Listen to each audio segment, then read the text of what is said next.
Hey guys, it's Leon here today with Jacob, who just came top 16 with Nami. Woo! Awesome. How are you feeling right now?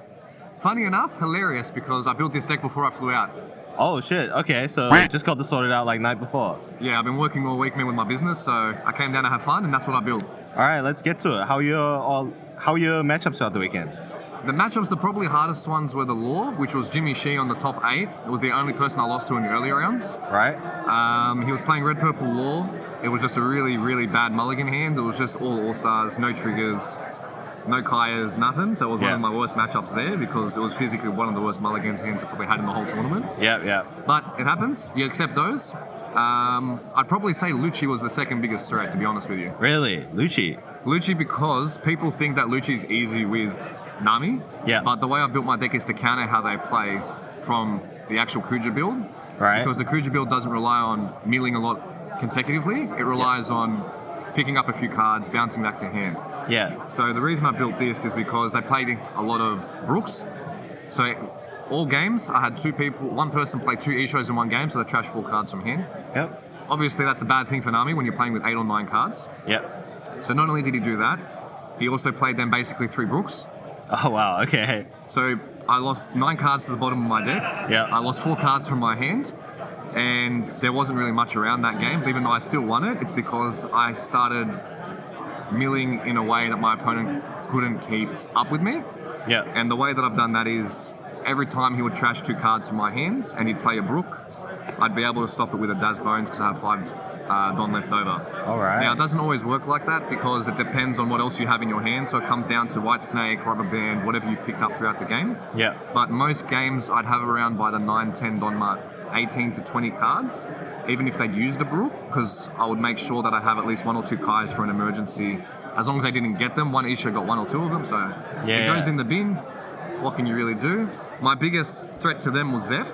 Yeah. So to lock down a lot of the Lucci players from playing another Brook, I would play my actual Zeph here. Right. Now, the reason why I kept Zeph in the deck is because they have to have an answer for it. You mill the 2 cards that you actually get from the Brook effect from the last turn, so they can't back-to-back drop the Brook effect on you, which means you're back to where you used to be, and you have to force them to KO the Zeph. So if you had something left on board, which you don't usually do, it usually goes straight away, I'd utilize that to force them to KO him. Now, Zeph is a lot underrated because I did manage to get a swing through with it, because one of my opponents thought that I wouldn't be able to mill the rest of my deck, and I forcefully kept doing either 1 weird or 2 weird swings into his life with my leader. Yeah. And at the end of the game, I had to take a risk, which I knew most likely I was still going to mill anyway with the cards I had in my hand against him. Yeah. So I used a Rubber Band into a Gavel. And then I still took the life to trash 2. Oh, okay. So I went from 16 to 13 or to 12. I had like 3 cards left in hand after I managed to get 1 lucky trigger. I didn't get many throughout the tournament, funny enough. And then I just went Kaya, game over. Awesome. If I didn't have Zeph, I would have lost the game straight away. Yeah. All right, So- you talked about a lot of cards. Let's go through the deck list. Yeah, it's a bit weird, but it's good. Yeah. So we'll start with all the standard stuff. Obviously, you have 4 Pilaf Yep. for basically all the stuff on your left-hand side, all those Yep. events. All those? Yeah. Would you say that's pretty like unchangeable? Like you wouldn't touch those?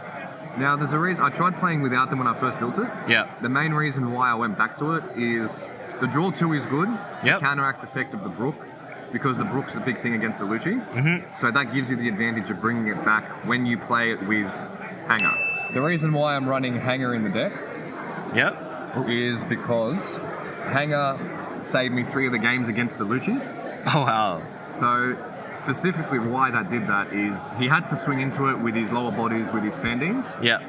Now when he swings into him, when I played 2 at 4 Don Curve if I went second, if I got a lucky trigger of these, I get them, but 90% of my games are in my hand. Yeah. So instead of playing Kaya early, which is draw 2, trash 2, Yeah. so they can get rid of it on the board and I won't have it for later, I'd rather use Hanger. So Hanger comes down, I put that into rest mode, trash these 2, Yep. to potentially bring in any one of these cards later. Just anything else that you need. Exactly. All right.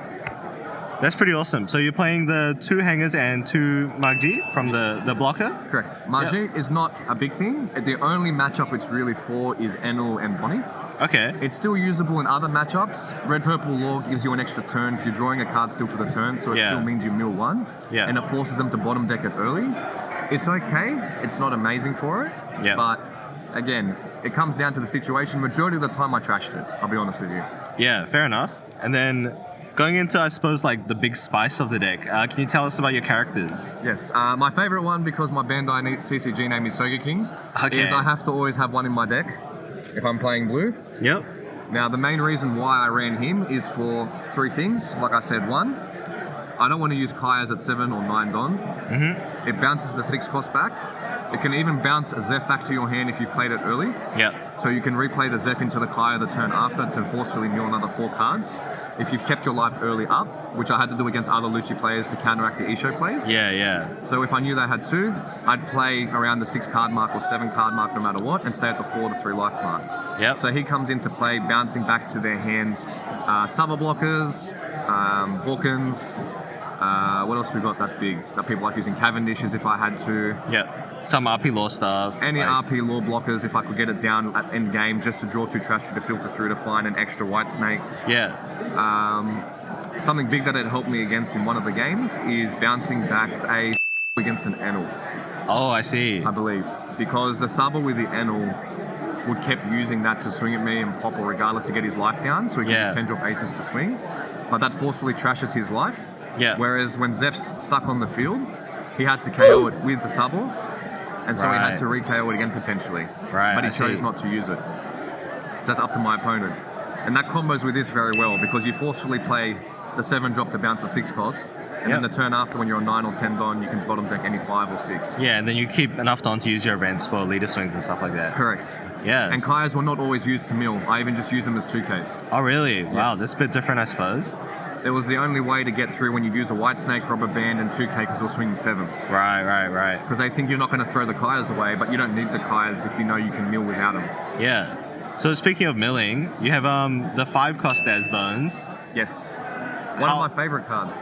How much does this come up in your dates in your weekend? I use it probably 50-60% of the day. Okay.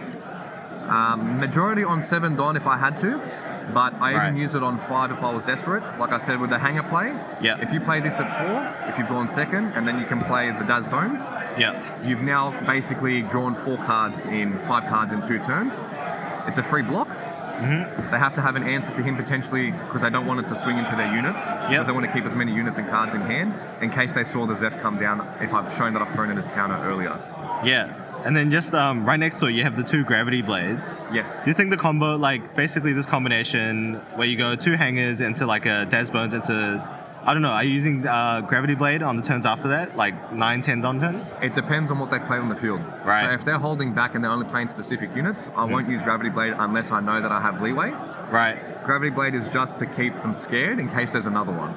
Right. So I could potentially use it, I could potentially not use it the whole game. So bit of a bluff sometimes. It helps because when you trash it with Gavel, they go, okay, he's not going to use it. Which means if I had a second one in hand, then they play 2 bodies just to fill up a board. Right, I see. For example, when they play a Moria, they played Moria into a Rebecca into a Spandine to bring out a 4-drop Lucci. So I would trash the 2-drop Spandine so they can't reuse it again into the Lucci so it goes to the bottom even if they pop some of my units. Because they Right. already saw me get rid of it, which causes them to make an opening for me with my last 3 Don. Right. And that's enough normally to save you from a Moria attack or even just tank it. Because I've already protected my earlier life sometimes. Sometimes I've taken a bit early if I needed more options. Yeah. Well, awesome. Thank you so much for running through this deck with me and your playstyle. I did want to ask you what your favorite candy was. I'd probably say, funny enough, I do like my magic carpets. Do you like your magic carpets? Awesome. Any shout outs you want to do before we finish up? Shout out to the boys in the store at RC Crew and Cards R Us that let me come down and play because they're covering the store while I'm gone. So appreciate them. Whoever's in Sydney, Bankstown, Condor Park area, come down if you want to come and play and have fun. We have locals every Friday. And thank the boys and the judges today for coming and hosting all the events. Appreciate TAC Games and anyone that came to play today. Everyone was respectful. It was a good day. 490 people. I'm glad we're top 16. I can't complain because, you know, it was a good day. Yeah, How awesome. can you say no? Well, thank you so much and congratulations. No stress, bro. Thanks for coming today.